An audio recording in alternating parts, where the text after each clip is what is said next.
Hi folks, today I want to walk you through how to make a copy of a Google Doc handout for your students. First, you're going to want to go to the Classworks tab. And again, it's helpful to have a topic at the top of the page that either indicates what unit you're currently on or even something along the lines of what are we doing today, so students have easy access and know where to find your material. Then I'm going to go up to this plus create button. Here, I'm going to select assignment. Under assignment, I'm going to give it a title, and I'll add my description as necessary. And then I'm going to go to this add button.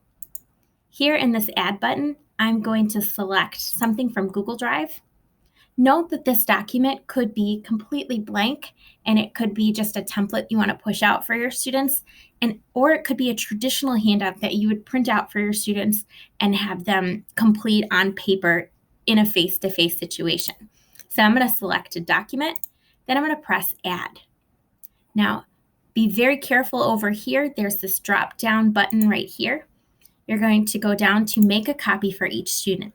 This is going to ensure that each student has the ability to write on this document. Then over on the right-hand side, before I press assign, I'm going to select the classes in which I want to push this material out to my students. I can add points if I'd like. I'm going to make my due date, add it to a topic. So I'm going to go to what are we doing today? If I want to build a rubric, I can. Then when I'm ready, I'm going to press assign. So by creating this assignment, students will have a copy of a handout like you would pass out traditionally in a face-to-face classroom.